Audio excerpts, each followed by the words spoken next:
Welcome back to another World's Best Gardens. This time we're looking at a garden called Chantecler, and that's in Queenstown in the South Island, and it was designed and implemented by Maureen and Mike Henry.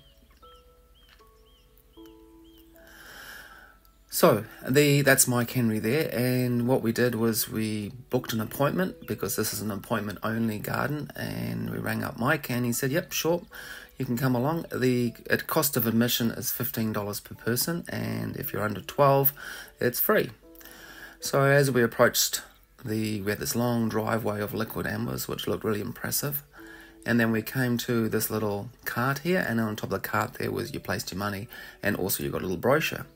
Now the brochure shows you all the different parts to the garden, and as you walk around, you start off, that's the car park there where the car's parked, and you start at the bottom of the hill and work your way up. So there are numerous, thousands and thousands of lavenders around the garden, and thousands of rhododendrons and all sorts of alpine plants. So this was a particular really nice rhododendron that I believe is called rhododendron sappho.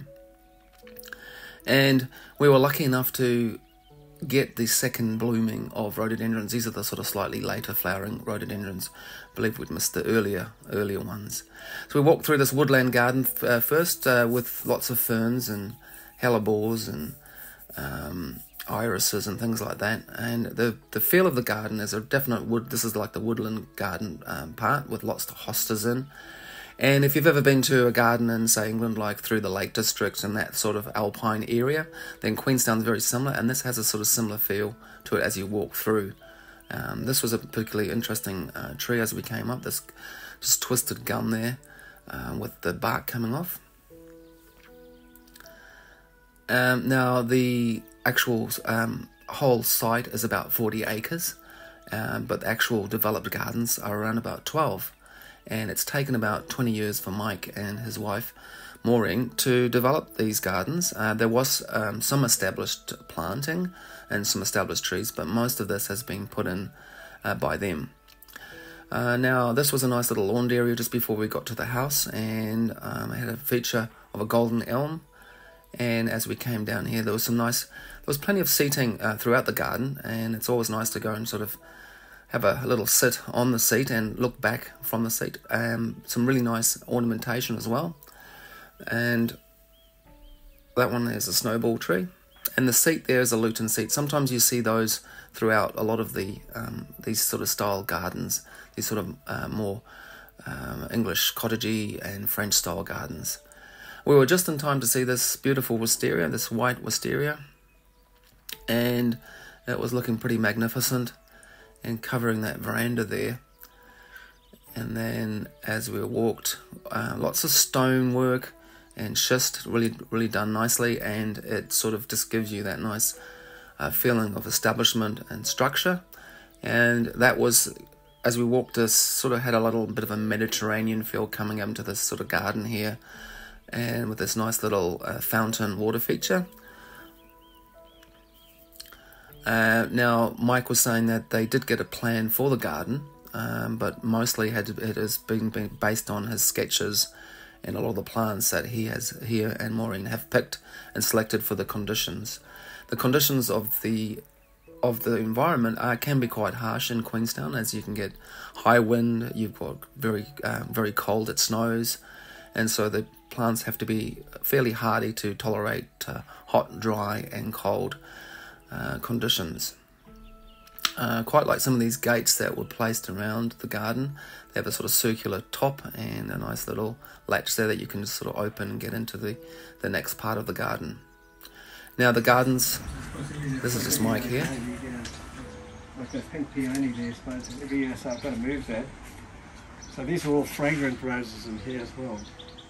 A really keen gardener, and has really sort of persisted and really made this his goal to get this garden established, and he wants to share it with other people, which I think is a great thing. Now, the garden, like I said, is divided up into sort of some fairly different areas. These peonies were looking really amazing. So this was a whole section of different types of peonies gathered.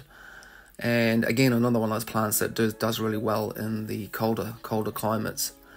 Now, at the top of the garden is this Asian garden, and apparently this was constructed within a week. When Maureen, Mike's wife, went away for a week's holiday, he constructed this, and it's quite a nice little garden right at the top with a little seat, a nice little pond feature, and lots of maples. This looked particularly effective when you were coming down this little pathway with the purple and green maples. Again, so like I say, lots of little seats, places to sort of sit and appreciate the garden and look at it. And this is a little native garden. We've got some crocuses in there, and some hebes and pseudowinters, and some flaxes. So the water, there is a sort of water that does run through and twist through little streams throughout this native garden, and then gathers in ponds, and some really nice ornamentation, like that dragonfly there, would nicely positioned as you walk across that little bridge. And then as you walk across the little bridge on the other side, again there's another little seat with a nice Maori ornamentation on the top there. So yeah, the garden is it's on an incline, so it does probably suit people that are reasonably fit to walk around it. And it also comes with its own vegetable garden, and I quite like that idea with those plastic pots over the vegetables. That gives them a bit of protection from the frost, and obviously with bugs and birds. The soil is a silt soil, so you can see it's quite a greyish looking soil, and I thought this was a good idea with the weed manning, just to keep the weeds down. It's a pretty fertile soil, and apparently the soil does get blown up from the valley. Just below is a shot over valley, and there's a lot of silt that sort of blows up. This is coming to the end of the garden now, and this is the wildflower and meadow garden. And again, just lots and lots of plants, clematises and daisies and rhododendrons sort of scattered throughout. Beautiful hostas. I don't think I've ever seen anything like the hostas doing so well. And now that's it. So this was the stretch of the driveway with those liquid embers, and I definitely recommend this as a garden to visit, and especially if you're in Queenstown.